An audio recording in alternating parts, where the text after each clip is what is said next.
What is going on, everybody? This is your friendly neighborhood coach, and this is the next episode of the Locker Room. It has been an outstanding week. I hope you guys have enjoyed your week, but we're going to talk a little bit of Cleveland sports today.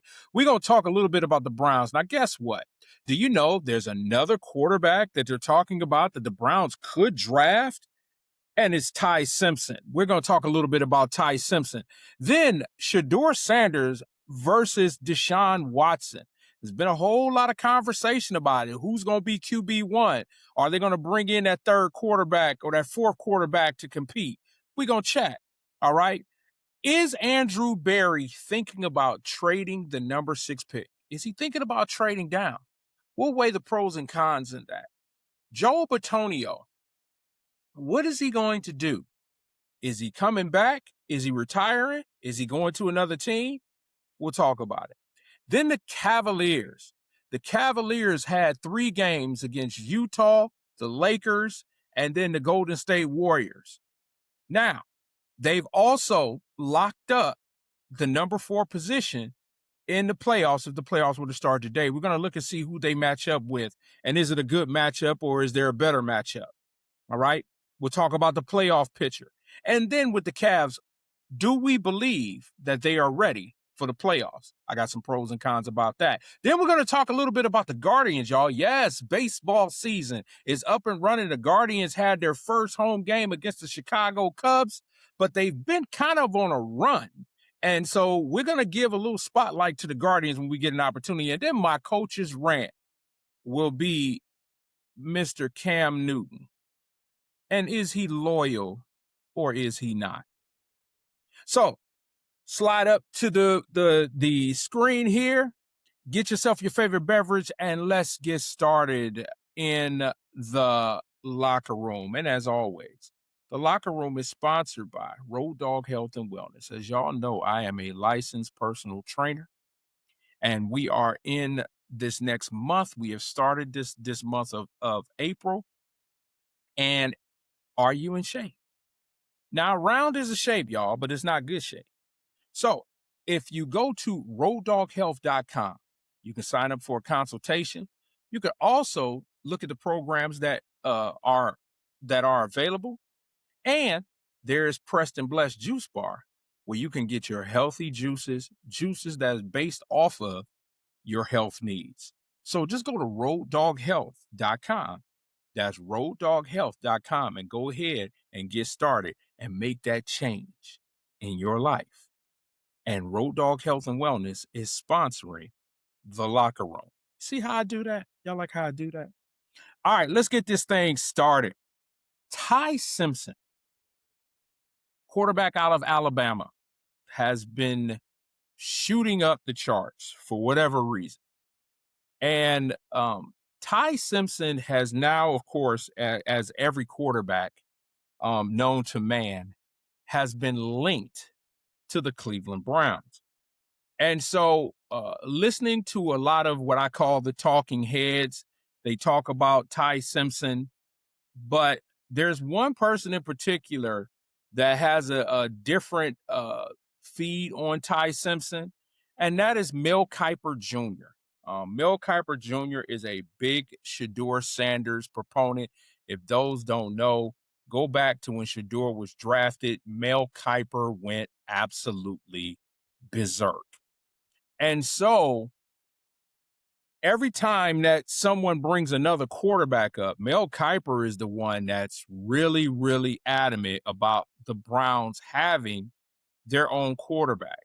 So shout out to 92.3 The Fan and their comments, and they talked to Mel Kiper Jr. And so here we have Mel Kiper Jr. All right, on 92.3 The Fan.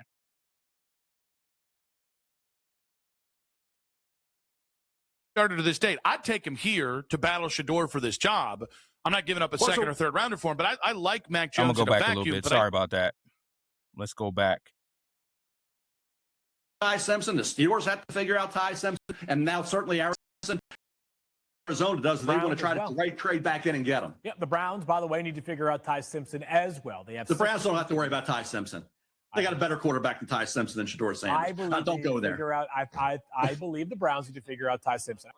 All right. It's officially getting to stalker levels of creepy with Mel Kiper and Shador. I love his don't go there, though. That was really funny to me. Like, listen. Don't go there. Don't even go there. I feel like I got excited about what Shador did at the end of the season. I get that he's a part of this quarterback room. That's the part that I'm excited about. I want to see if he can translate playmaking into, one, more playmaking and less mistake making. I'm here for that part of this quarterback room.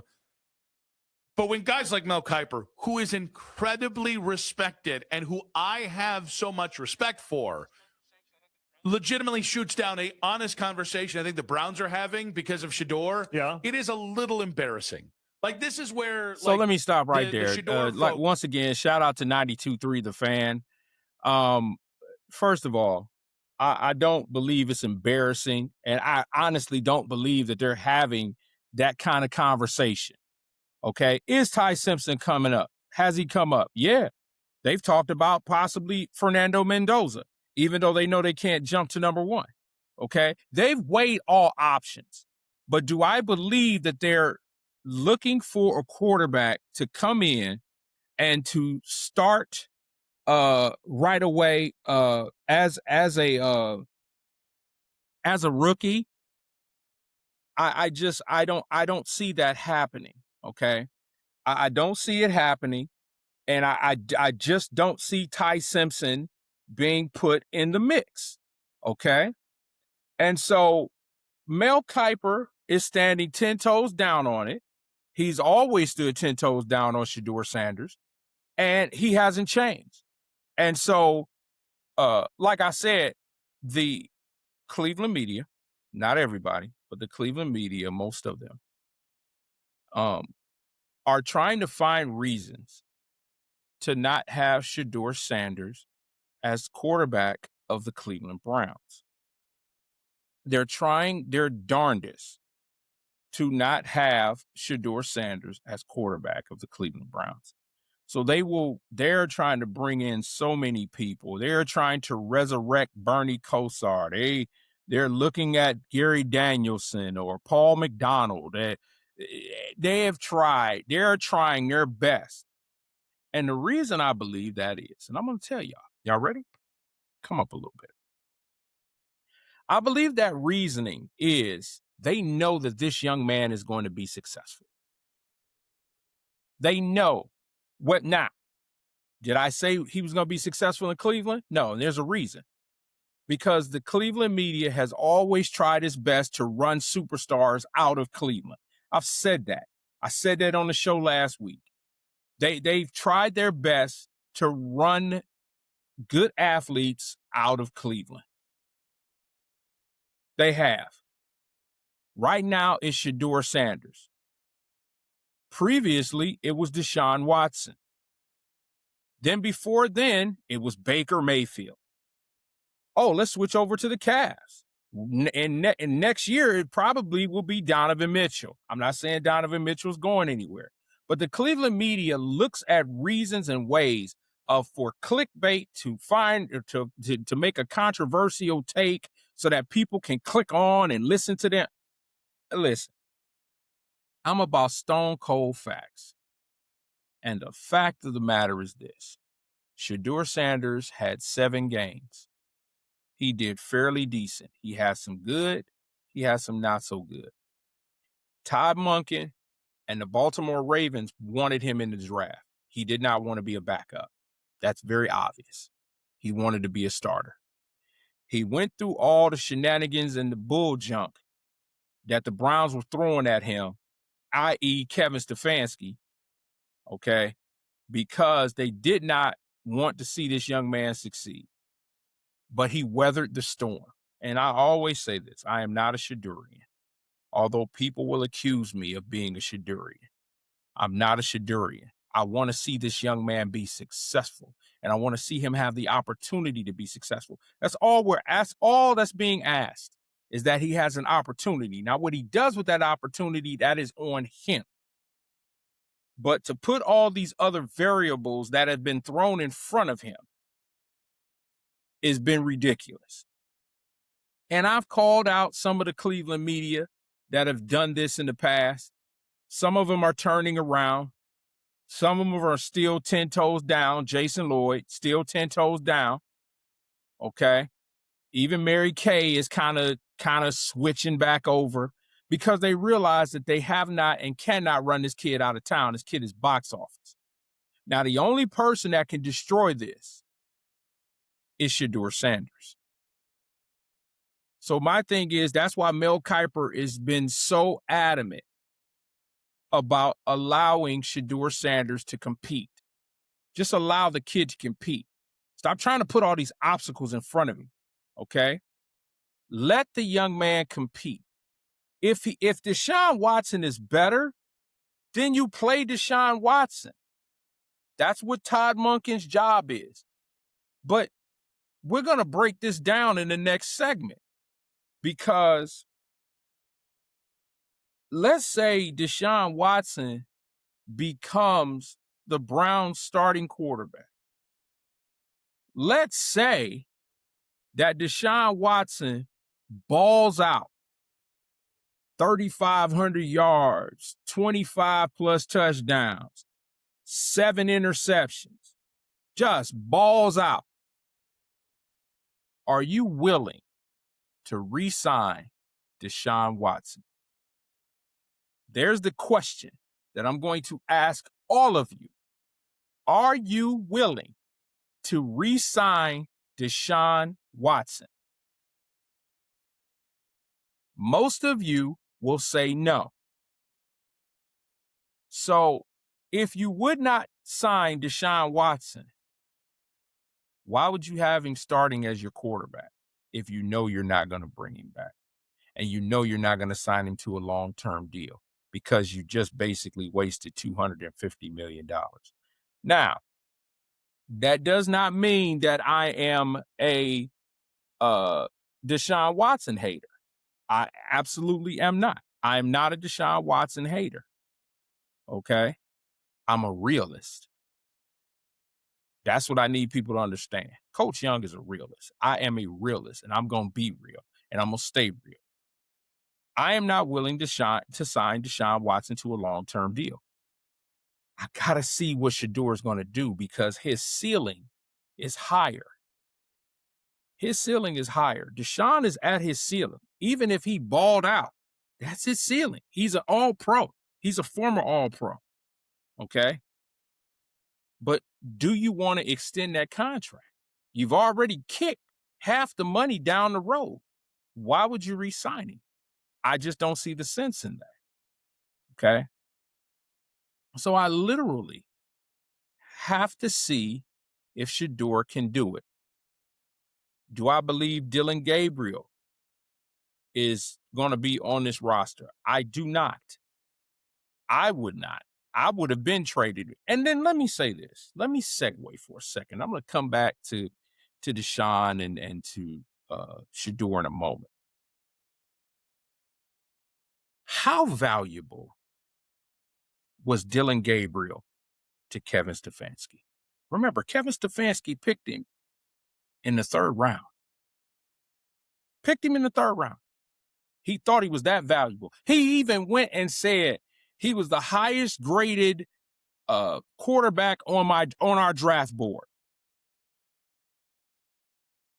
But you went to Atlanta and you didn't trade for him. I want y'all to let that simmer for a second. I want y'all to let that stew in your spur. He didn't even trade for him. He didn't even throw a 5th round pick to the Browns, who would give him away for a 5th round pick. He didn't even do it. What did he do? He left him there. Now, the Browns will either not re-sign, but they'll either try to trade Dillon Gabriel or just outright cut him. I don't see Dillon Gabriel as a quarterback on this Cleveland Browns staff. I don't even see him as a backup on this staff, on this roster. I don't even see him. But how highly did Kevin Stefanski really think about him? You would have thought that it would have been an easy fix going to Atlanta, just sending a 5th round, 6th round pick to Cleveland, and they would give Dillon Gabriel up in a heartbeat. But no, Kevin Stefanski went another direction. Inquiring minds will want to know what he's thinking. I really don't care. I just don't think that Dillon Gabriel will be on this roster when training camp opens. I'll be shocked because I've been wrong before. Not a lot, but I've been wrong before. I'd be shocked. So, yes, they're still trying to put certain obstacles and things in front of Shedeur Sanders. So, one of those things that the media now is just gravitating to, and even the national media is trying to gravitate, is who's going to be the starting quarterback? Is it Shedeur Sanders or is it Deshaun Watson? Okay. And so the great Mary Kay Cabot gave her impression on who she felt the Browns were, direction the Browns are going to go in when it comes to quarterback play. And this is Yahoo Sports, The Daily, and this is Mary Kay Cabot. You think should be the starting quarterback week 1 for the Cleveland Browns? Well, right now, I think it really is coming down to Deshaun Watson versus Shedeur Sanders. And I think that Todd Monken is going to let these guys have an open competition.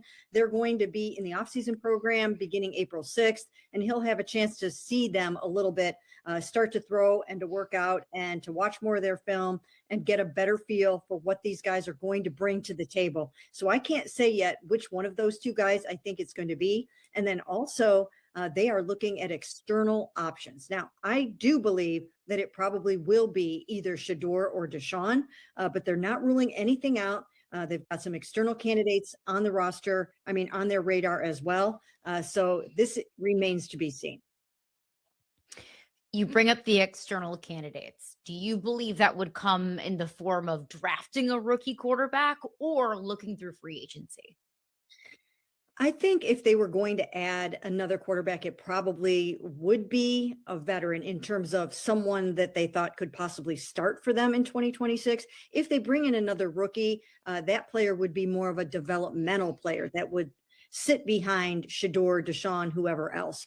Because right now, I really don't see an option for them unless they really believe that Ty Simpson is their quarterback of the future. I don't know if they would seriously take him at number 6 or if I know they're considering it. They're looking at him at number 6. Okay, I'm going to stop it right there. And the reason that I'm going to stop it right there is because, once again, here is the tomfoolery and chicanery. Here's Mary Kay Cabot talking Ty Simpson. Okay, I'm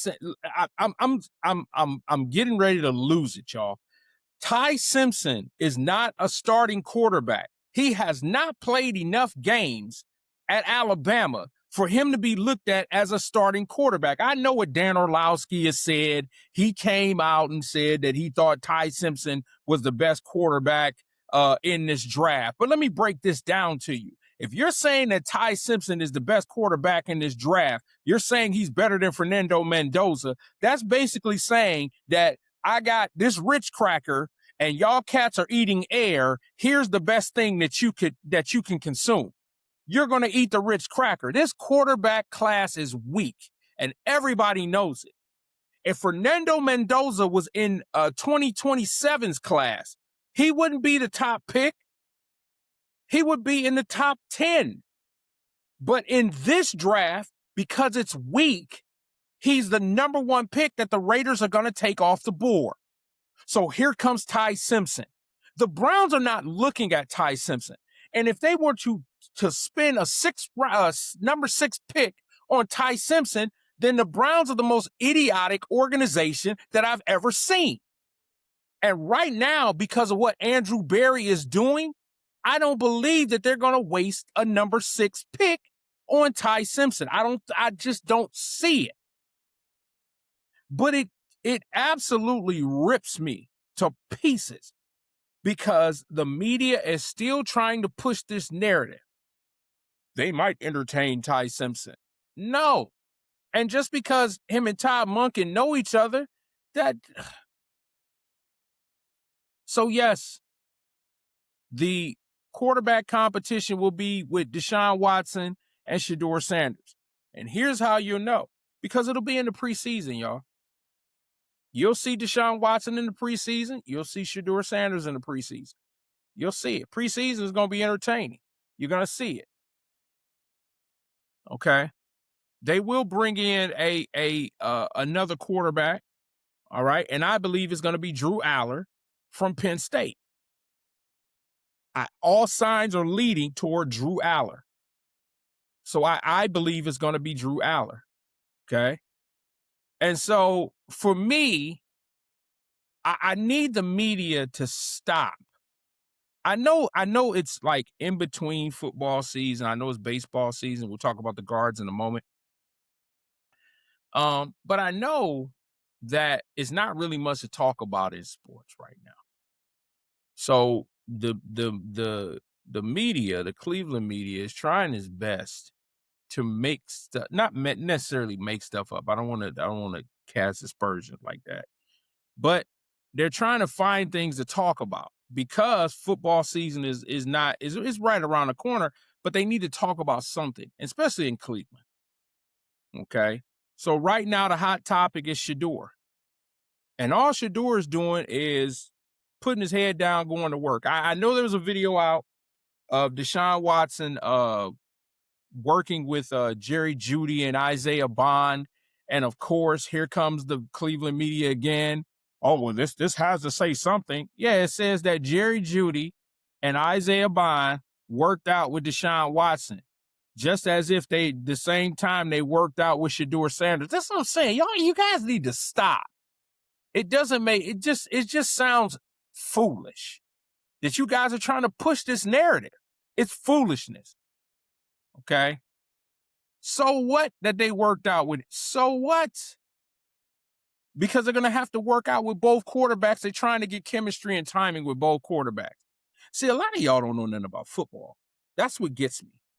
A lot of media members come on there and they spin their narrative, but when you ask them about their football acumen, their football IQ, a lot of them don't have any. So they can't really talk about it. They can't really talk about the X's and O's. They can just talk about the Jimmies and Joes. That's all they can do. But when you talk football, I need X's and O's. I had a great man, Kelly Epley. Shout out to Kelly Epley. Hope he sees this. But he always taught me. He taught me the game of football from an X's and O's standpoint. That man forgot more football than I've ever learned. George Martinez as well. Shout out to Coach Martinez. But they always required me to come at them with X's and O's. Don't talk about this person is here, this person is here. They always said, what gap are they in? Oh, well, he came through the A gap, coach. Oh, he was in a 3 technique, coach. The 1 technique got us. They always wanted me to talk X's and O's. And when you listen to a lot of the media members, excluding Tyvis Powell, excluding Garrett Bush, okay? And I'm just talking guys who know the game, who played the game. No disrespect to Earl the Pearl. Love Earl the Pearl. Okay? But I'm talking about players. To a certain extent, Dustin Fox, even though Dustin can be on some bull junk every once in a while. Okay? But I want to listen to guys who know the game. Okay? I want guys who going to break the game down to a simplistic form, but have an understanding of the X's and O's of it. A lot of the media members in Cleveland have no idea when it comes to football and what they're talking about. So they can't even have a civil conversation with a football coach. They can sit and they can ask questions of what's your thought process. But in terms of the explanation, a lot of these coaches have to dummy it down for our media sometimes. Okay. So what I'm saying is this quarterback competition, which is going to be a legitimate competition, okay, is going to happen during training camp and during the preseason. That's where we're going to see who's who. But I believe that Shedeur Sanders is QB1. He's got to be, because you're not going to invest any more money in Deshaun Watson. Now, miss me with everyone saying that the Browns are not trying to win this season. I don't agree with that take. I don't agree with that assessment. And I've heard a couple of people make that statement, and I don't agree with it. I think the moves that Andrew Berry is making, I will say again, I think is tremendous. It is outstanding what he is doing in terms of the offensive line. I'm curious to see where he goes in the draft, okay? And when we talk about the draft and talking about Andrew Berry, I believe that there's a strong possibility of Andrew Berry trading down. I don't think he sold on Carnell Tate at 6. I don't think he sold at Jordan Tyson at 6. And I don't think he sold at Monroe Freeland at 6. I think, just looking at the tea leaves, y'all, I think Andrew Berry is going to explore trading down and grabbing extra picks. And he can grab a KC Concepcion. He can grab those kind of receivers. He can get a offensive lineman, a tackle, later on in the draft. I believe that's what Andrew Berry is thinking of doing. Now, he's sitting at 6 because he wants to see who wants to pop up at 6. Andrew Berry is in a great position because somebody's going to drop. And whoever that somebody is, we don't know right now. A lot of guys are talking about Jordan Tyson dropping because of his injury history. Okay, possibility. Some are saying Maualuga is going to drop because is he a guard or is he a tackle out of Miami? Okay. There are a lot of questions. Okay.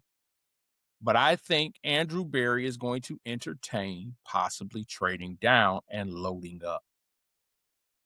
And you know what? I wouldn't be upset. As much as I want Carnell Tate, as much as I think Carnell Tate can help the organization, sometimes it's about quantity. How many quality guys you can get in your locker room? How many quality players can you get in your locker room? How many of those guys can you get? And so I wouldn't be upset if Andrew Berry traded down. Wouldn't be upset at all. It wouldn't trouble me. It wouldn't bother me one bit. So don't be surprised to see during the draft, and we got a couple weeks left. Don't be surprised to see during the draft that could happen. Okay. And like I said, it probably, G. Bush calls it, he says Project Stockpile. I could see that. I could see, because I think one of the things that Andrew Berry wants to try to do is, he wants to try to get a number 1 for 2027. I think he wants to do that because there is a possibility that Shedeur's not going to work out. There's a possibility. I'm not oblivious to this. Okay, as much as people cheer for him, as much as we want him to be successful, there's a possibility that Shedeur Sanders may not pan out. Maybe. And like I said, I don't think they're going to invest any more capital and revenue in Deshaun Watson. So, right now we're playing poker. Right now Andrew Berry is in his mind, he playing chess, not checkers. So don't be surprised if you see Andrew Berry, drop or trade down with that number 6 pick. But like I said, he wants to sit and he wants to wait and see what other teams could possibly offer for that number 6 pick. And whoever he has targeted, can he get them lower in the draft? Okay. Now, Carnell Tate's not going to fall past 6. I just don't see Carnell Tate falling past 6. Jordan Tyson, because of his injury history, possibly could. I could see Tyson falling past 6 because he's been hurt every year that he's played football. Now, when he's shown that when he is healthy, he is an absolute DOGG. He really is. But the problem is his availability. And the old coach told me, he said, well, the only ability is availability. If you're not durable, if you're not available, then teams can't use you. So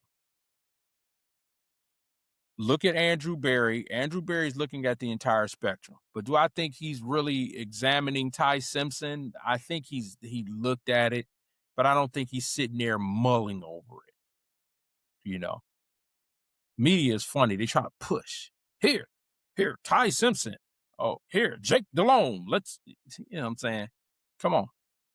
Let's go with the quarterbacks that you have in the room. Go ahead and in the 6th or 7th round, go ahead and get you a Drew Aller. Bring that 4th quarterback in the room or make him that 3rd quarterback and get rid of Dylan Gabriel. And then you run that comp there. And whoever wins, they win. Whoever's the backup is the backup, period. That's how it is. We'll see who can win this competition.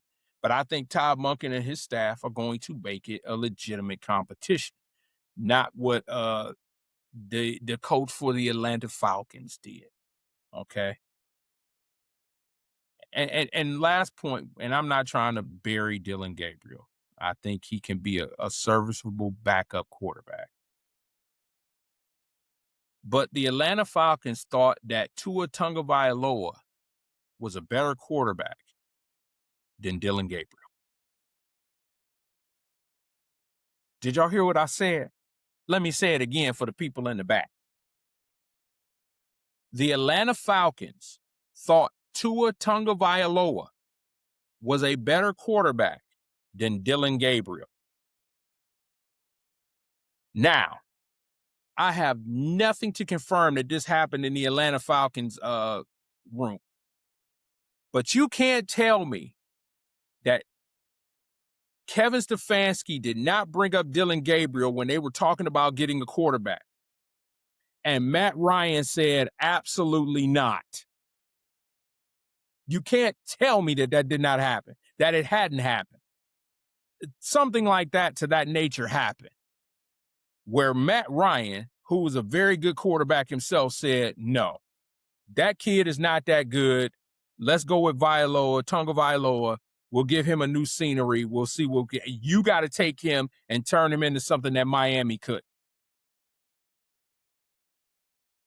So there's no one that can tell me that Stefanski did not bring up Dylan Gabriel's name when he talked about bringing a quarterback in to Atlanta. Because they're not enamored with Michael Penix right now. They're not. So they're trying to find that they're really trying to get off of Penix because they don't think Penix was a good pick. Okay. Moving on, Joel Bitonio. I have some comments when it comes to Joel Bitonio. Joel Bitonio has not retired. The Browns will take a $23 million cap hit because he is possibly deciding to play another year, but to not play for the Browns. And so I was a little curious on why Joe Bitonio had decided not to, come back or retire. And so I went to the Ultimate Cleveland Sports Show, and just tried to get an understanding on why Bitonio hasn't decided to return to the Cleveland Browns. Shout out to the Ultimate Cleveland Sports Show, Mikey McNuggets, Jason Lloyd, Adam the Bull, and Tyvis Powell. Playing his final season elsewhere outside of Cleveland. I wouldn't draw the conclusion that he's going to play. I still think there's a Good chance he's going to retire. good chance he's going to retire. Yeah. But he's not coming back here. I would probably put that third. Okay. I would Right. say. I know a lot of people assumed it was Browns or retire. You're saying it's not Browns or retire. I never thought it was just Browns. Good for him. If he want to go somewhere and have a shot at winning the ball, Absolutely. good for him. There ain't gonna be nobody from Cleveland that's gonna say nothing negative about that. Jason, Not you know true. him better than we do. He doesn't care about the money, does he, at this point? I mean, he's made a lot of money in his Yeah. career. He's not going to another bad team, is what I'm saying, if he does play. No, I think he wants to play.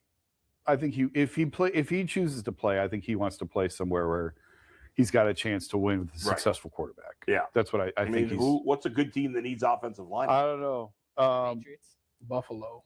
No. He's from the West. Maybe he goes closer to home. San Fran? I don't know. The Rams, I don't know if they need a guard. Did somebody retire off their line? Or is it right tackle? No.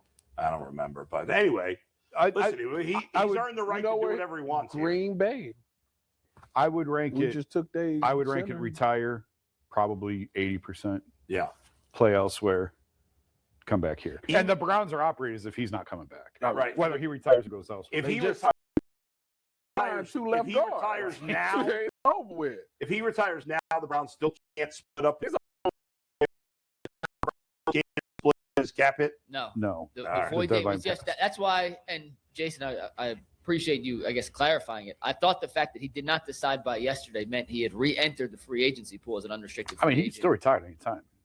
He can retire anytime Yeah, he wants. he is in the free agency So pool I guess all things are true. He is technically in the free agent because pool. you went under the So assumption that if he was gonna here's retire, my he would thing put when out, it comes so he to would not hurt Joe the Browns. Bitonio.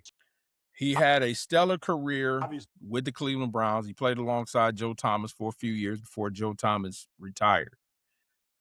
A lot of the scuttlebutt that I've been hearing behind the scenes, and trust me, I'm not a Browns beat reporter or anything. I just listen to some smart people, people who know people who know people.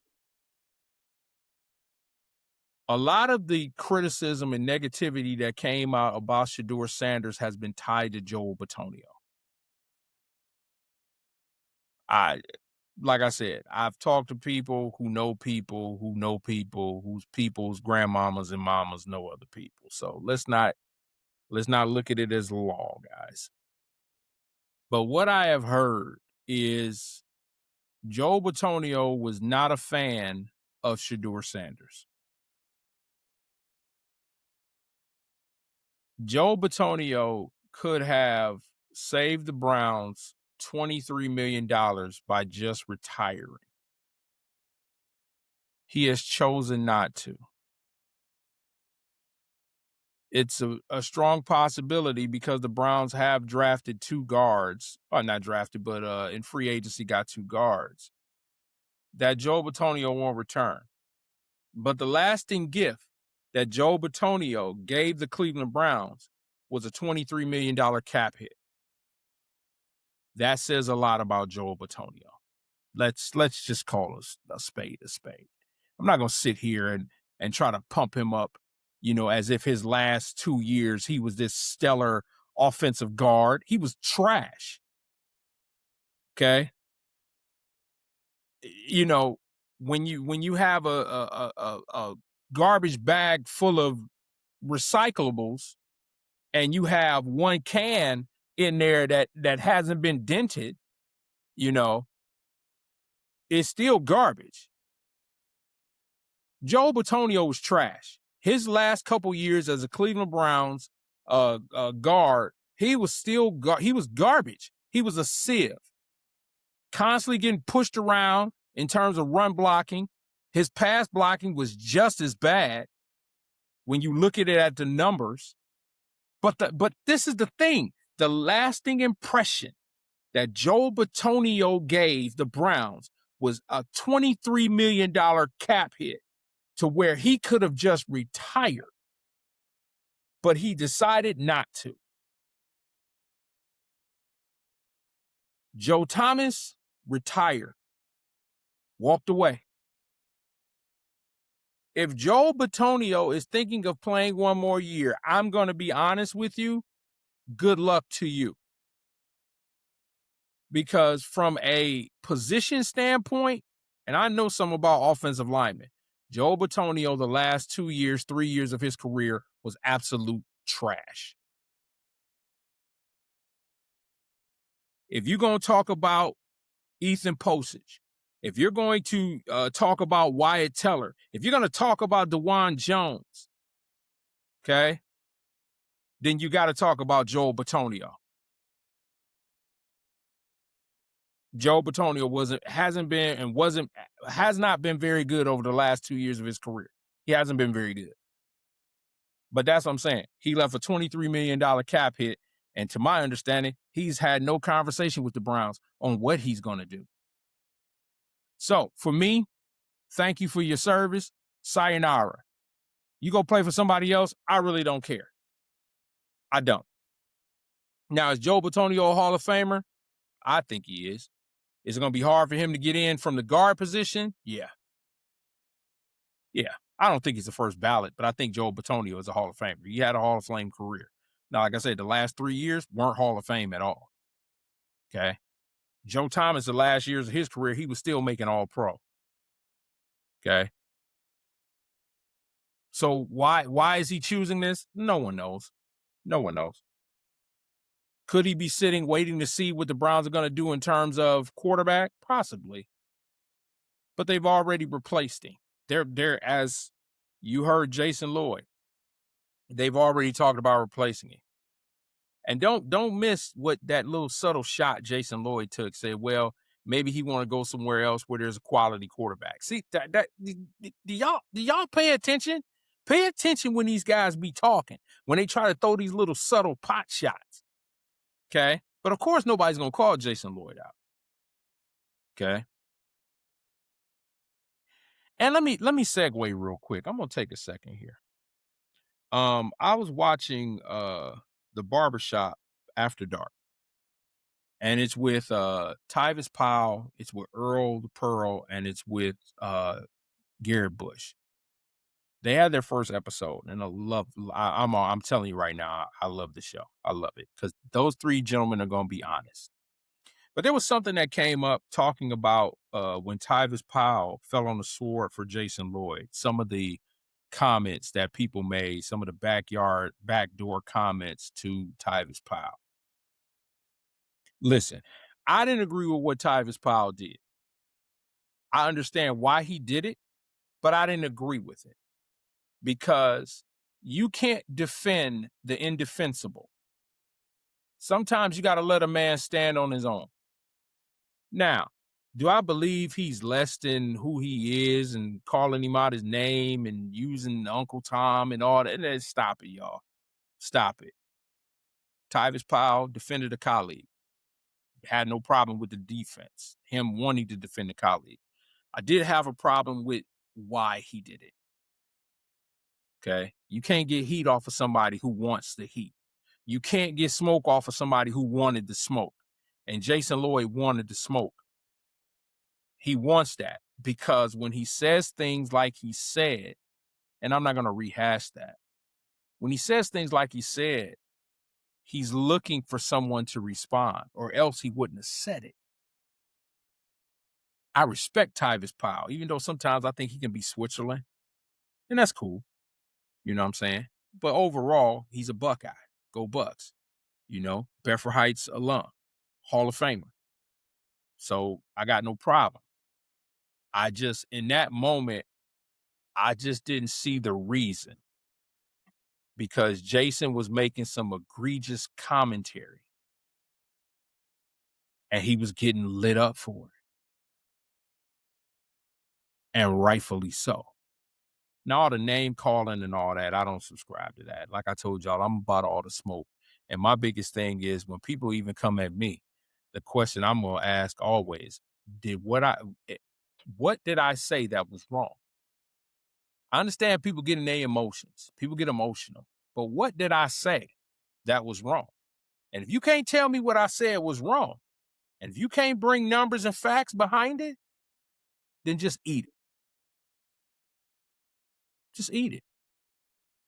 Okay. I had to segue on that because I saw that this morning and I was a little concerned about that. So shout out to Joe Batonio. Good luck. Whatever you decide to do. I think your lasting impression for me is that you left the Cleveland Browns with a $23 million cap hit. Yeah. That's what's left with me. Not everything that you've done, although you've had a stellar career, but your last opportunity to say thank you to the Browns for paying you handsomely over your career is you left them with a $23 million cap hit. That's it for me. All right, I'm going to take a quick break, y'all. Hey, listen, if you have not subscribed to the Locker Room, I'm a little bit peeved with you because I think I bring some pretty good content. But if you have not, or you've been up under a rock, if you have not subscribed to the Locker Room, I want you to go to YouTube. I want you to type in the Locker Room 34. Now, look, the Locker Room is spelled differently on my show. And y'all can see it right there. You go to the Locker Room 34. Subscribe. Now, subscription is free, y'all. Absolutely free 99. You subscribe, comment on whatever videos you see, and share it. And bring some people. All I do is talk about Cleveland sports. Occasionally, I'll get into some national stuff. We'll talk about, my coach's rant, Cam Newton. We'll get into some national stuff. But most of the time, I'm just talking Cleveland sports. That's what I do. That's how I do it. So subscribe to the Locker Room 34. Okay? And get on this train because I'm telling you, it's building momentum. And when it really get rolling, it's going to be hard to hang on, y'all. So get on right now. All right? And my motto is this. You may not like what I'm saying, but you will listen. All right? All right, let's shift over to the Cavs, y'all. The Cleveland Cavaliers have won out of their last 10 games. They are 7-3. They just played a 3-game stretch against Utah, the Lakers, and the Golden State Warriors. I'm looking at my notes, y'all. I gotta make sure. I'm an older guy. I don't remember everything. Utah, they beat them 120-113. They lost to the Lakers 121-113. That score was not indicative of how badly they played. And then they beat Golden State in a kind of close game, 118-111. So the breakdown is this. Utah is not very good. They're tanking. They're competitively tanking now. They were tanking really bad. They're not even playing Kevin Love anymore. Kevin Love is just rotting on the bench. Utah has some young players that are pretty good, but they just weren't enough for the Cleveland Cavaliers. Donovan Mitchell's been kind of off this past week. He played pretty decently at Golden State. He didn't play well against the Lakers. He didn't play, to me, great against Utah. James Harden was James Harden. Evan Mobley had a really good game against Utah. I think he went for like 30 and 12. I'm just guessing, because I don't have the stats in front of me. He disappeared against the Lakers. He didn't play very well against the Lakers, but none of them played well against the Lakers. The Lakers came out. Luka Doncic was just Luka. And for some reason, no one knows how to stop Luka because Luka moves at his own pace and nobody knows how to stop Luka. LeBron, they have LeBron playing a different position, which is kind of advantageous for a 41-year-old. But just recently, Luka I think, strained a groin. And so he might be out indefinitely. So it looks like the load is going to go on Austin Reeves and the old man LeBron when it comes to the playoffs. But this is not the Laker locker room. This is the Locker Room with Coach Young, and we talk Cleveland sports. Until LeBron returns to Cleveland, we're not talking about LeBron. So Utah, like I said, it was 120-113. And then they kind of shot themselves in the foot when it came to playing the Lakers. Like I said, the Lakers just outplayed them. There was also a move in there that I kind of didn't agree with. Kenny Atkinson sat Jared Allen down in the second half. Jared Allen was absolutely on fire in the first half. And I don't understand why he goes away from him in certain instances and keeps Evan Mobley out there. Okay.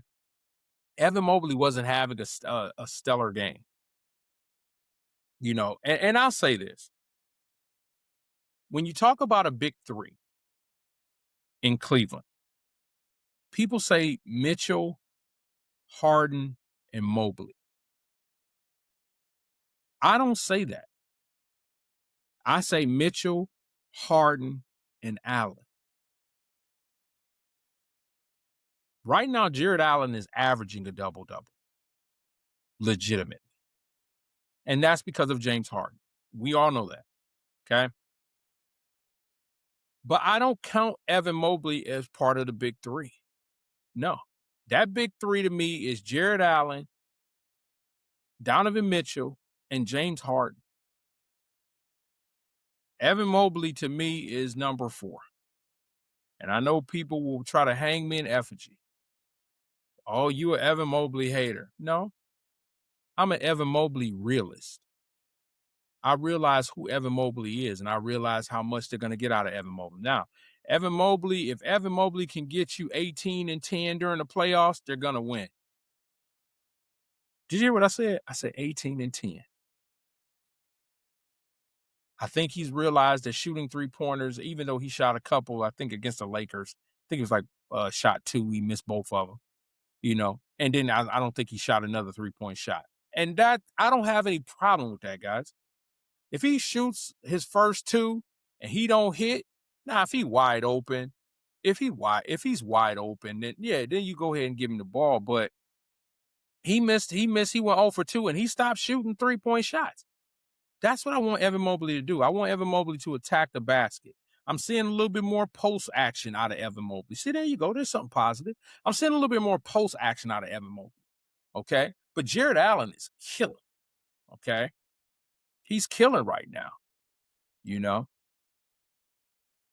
my man T Money is on here. He says, I agree with your big three. Yeah. Yeah.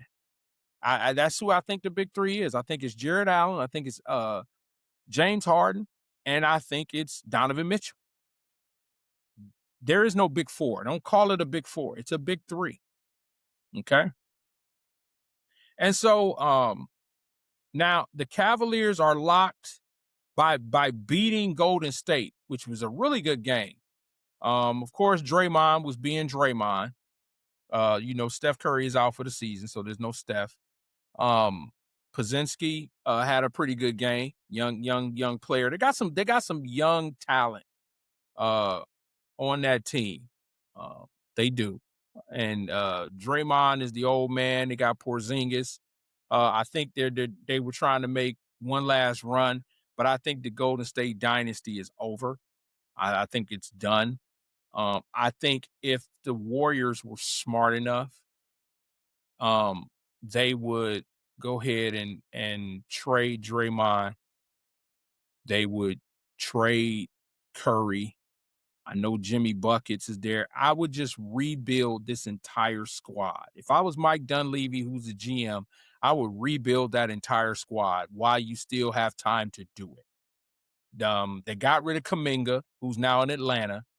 Y'all see, I keep up. Kuminga's in Atlanta, and we'll talk about the Atlanta Hawks in a moment when we get into the playoff picture. But I think the Golden State Warriors, I think they want to make one last run. But I think Draymond, you know, when you win it, Draymond Green you can deal with. When you're not winning, Draymond Green is a nuisance. That is just how I see it. When they were winning championships, Draymond Green was Draymond Green. He hasn't changed. The problem is now Golden State isn't winning. Now he becomes a problem. He wasn't a problem when y'all was winning, but now he's a problem now. Come on. So the Cavs have locked up the number 4. Well, not locked up. They've locked up the playoffs. I don't think they can drop any further than 5th, and I don't think they can go any further than 3rd, if I'm not mistaken. Okay, I could be. Let's take a look here at the playoff picture, if we can here. Take a look at this. And this is from NBA, of course, NBA.com. I get this from NBA.com.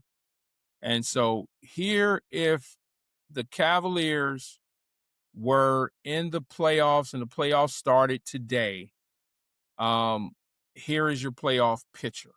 All right. Of course, you got the Pistons. Number 1, they're going to play the AC, who could possibly be the Hornets. The Charlotte Hornets are playing some outstanding basketball right now. I mean, outstanding basketball. So that's not that's not going to be a pushover series. Okay. Our Cavaliers right now is sitting at 4, and they would play Jonathan Kuminga and the Atlanta Hawks, who have also been on a tear. Okay. You got the Knicks playing the Sixers. The Celtics will play the 7th seed, which to me would probably be the Raptors. I'm sorry, the Pistons would play the 8th seed between the Magic and the Heat, which probably would be Paolo Banchero and the Magic. Bam is my dude. I love Bam Adebayo, but I just don't see the Heat, him and Tyler Hero beating the Magic in a series. I just don't see that. So I'm calling the Magic versus the Pistons. The Cavaliers will have the Hawks, which is not going to be a pushover series. The Hawks got a plethora of wings. And then you got the Knicks versus the Sixers. Now, if Embiid is focused and healthy and Paul George is focused and healthy, they're still not going to beat the Knicks. I'm sorry. It's just they're not going to beat the Knicks. And then you got the Celtics and the Hornets. I think that's going to be more entertaining than people think. Over in the Western Conference, you'll have the Thunder play the AC, whether it be the Warriors or the Clippers. I think it's going to be the Clippers. Don't trip if Darius Garland can stay healthy. If Kawhi Leonard can stay healthy, if those guys can stay healthy, I think it'll be a decent series. It possibly could be a sweep, possibly, because the Thunder is head and shoulders above just about every other team. Then you got Nikola Jokic and the Nuggets going against the Rockets. That's going to be a bang, bang, punch you in the mouth type series. If everybody on Denver is healthy, I'm not calling the Rockets just because they have Kevin Durant. I'm not calling that. I think the Nuggets can win that series. The Lakers versus the Timberwolves. I right now, if Luka is not healthy, then like I said, LeBron and the crew are gonna have to put that on their shoulders. Can LeBron do it at 41 years old? Don't know. But he's playing really well. But that dude, Ant Edwards, that young man is pretty special. Hopefully, he's healthy, because I know he's been out for a little bit. Then you got Victor Wembanyama and the Spurs going against the 7th seed, which could be the Suns or the Trailblazers. I don't see either one of them teams beating the Spurs. So to me, the Spurs will probably sweep whoever it is, whether it's the Suns or the Trailblazers. Because the Trailblazers are young. They've never been in that playoff position, and I don't think Dylan Brooks and Devin Booker are going to make a huge difference against that San Antonio Spurs team. Okay, that still got that hint, of that Spurs dynasty that's still on them. That Popovich type of organization. That you can tell that Greg, even though shout out to Greg Popovich, he's been really ill lately, but you can still see his fingerprint on that organization.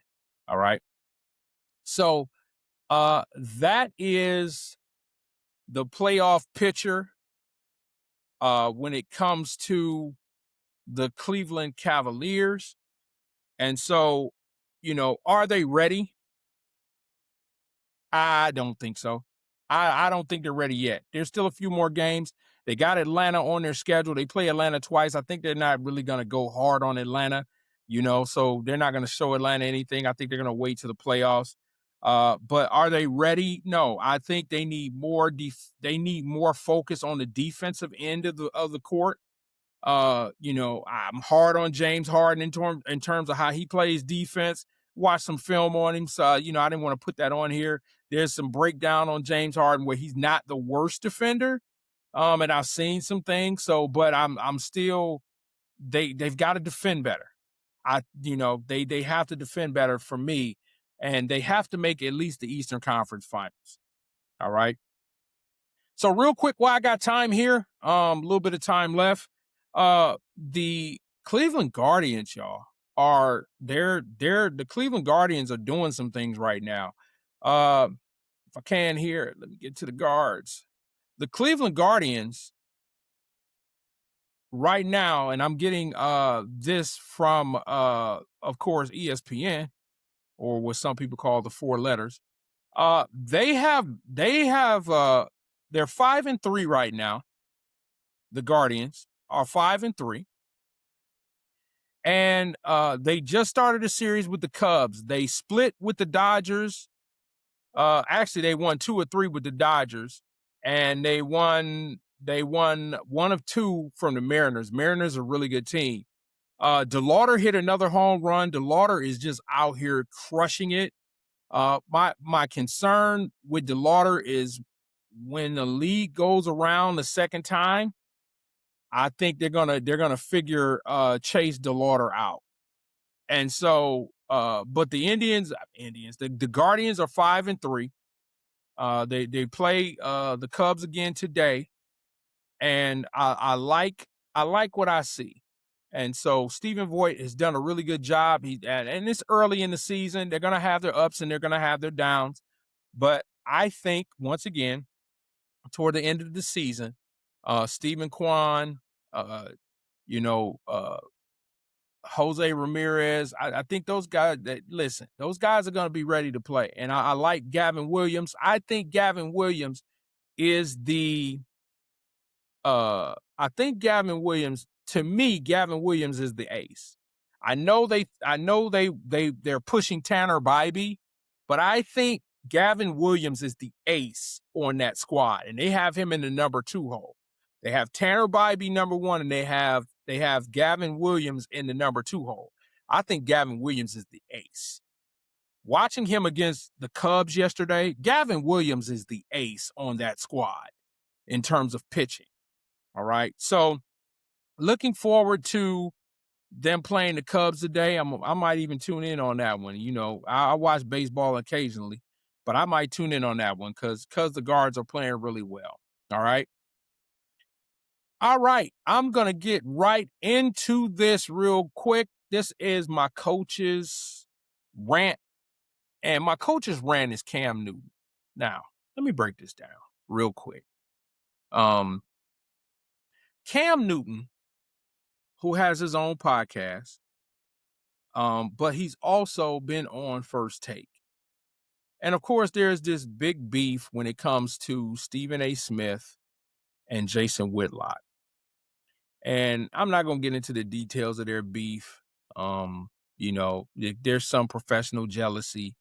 But at the end of the day, we have 2 Black reporters who have influence in the media, going at one another, which of course forces out here like.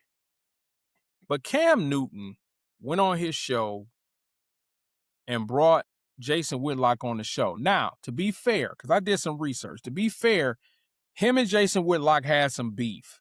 So he brought Jason Whitlock on to put a kibosh to this beef. Okay. I don't have a problem with that.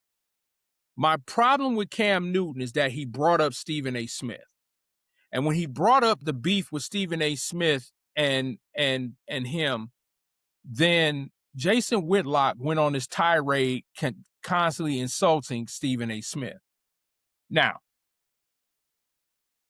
Here's my problem. Cam Newton didn't even have to ask him that question about Stephen A. To me, that makes you an op, bruh. That shows me your integrity. Now, if you were trying to squash the beef, like when Stephen A. Went on, I think it's called 5 a.m. in Brooklyn. Shout out to Carmelo Anthony. And he went on there, and Carmelo, even though being a friend of LeBron and being a friend of Stephen A., he let Stephen A. get his point off. He didn't let him go deep into when it came to LeBron. He explained certain things. But when Cam Newton asked that question, Cam Newton knew what he was doing. And I can't respect that. If you're trying to squash your beef with somebody, fine. But you asking the question about somebody else that has a beef with somebody else, nah, I can't. And Cam Newton came on and he said he talked to Stephen A. Stephen A. was cool with it. You know, Stephen A. had no problem with it, yada, yada, yada. Forget that. To me, it's an integrity issue. You called and you asked, or you called and you clarified. You should know as a man, if two other individuals have beef, don't feed that beef. If anything, you say, hey, man, whatever beef you got with him, man, y'all need to sit down and hash that out as two grown black men and go ahead and hash that thing out. Okay? But I have a problem with what Cam did. I have a problem because, you know, even with my guys on 3 the Hard Way, you know, these my guys. So if I have a guest to come on here and start talking about my man L Train and start talking about my man T Austin, oh no, we got a problem, bro. Oh, broadcast stop. Broadcast stops. Because you're not going to come at my dudes like that, you know? Now, if I bring you on and I know you got a beef with one of my dudes, pre-show, I'm going to talk to you and say, look, man, y'all need to squash it. I'm not putting it on air. When I bring you on air, if it's something that you and I need to talk about, we're going to talk about the subject at hand. But if you got a beef with one of my dudes, yeah, we'll discuss it, but the cameras won't be on. So my coach's rant today is Cam Newton. I got a problem with what he did. I know he won't see this. I know he won't care. But I'm just saying, if you know that a guest that you bringing on has an issue with somebody who's put you on to game, why would you even exacerbate that, bro? Why would you even ask that question? If you got a beef with that dude, then you squash that beef with that man. If that man got another beef with somebody who you cool with, you help him squash that beef, but you don't do it in public. That's a private conversation that you have with Jason Whitlock. That's a private conversation that you have with Stephen A. And like he said, okay, well, you talked to him. He said it was cool. Yeah, I would say it was cool too, because what can I do about it? But I know who you are now. See, that's the thing, you know. My lovely wife says this all the time. People will be who they are. People will show you who they are. And so where Cam sits, I see who you are, bro. No disrespect, but I see where you at. And I see who you are. Now, if this was a genuine mistake, hey, man, we all fall short. You know, we have the ability to change our minds. But if you deliberately did that, knowing that it was going to cause more beef, I got a problem with it. And that is my coach's rant. Listen, guys, I'm over my time, man. I appreciate y'all hanging out with me. Listen, man, like I said, if you have not subscribed to the Locker Room, I double dog, triple dog dare you to subscribe to the Locker Room. Go ahead and hit that subscribe button, like, comment, share, and listen. I'm also a proud member of 3 the Hard Way Sports Podcast. If you have not joined 3 the Hard Way, then I'm really mad at you then, okay? I'm really mad. You ain't on the Locker Room and you ain't on 3 the Hard Way? What's going on? Do I owe you money or something? What's happening? All right? So go to YouTube, type in 3 the Hard Way Sports Talk. and then go to the Locker Room 34 and type that in, all right? Listen, I appreciate all y'all. Enjoy your Saturday. Make your day. Don't let your day make you. And as I always say, love on somebody. Tell somebody you love them. Tell somebody that you love them. Don't always assume that they know. I'm out of here.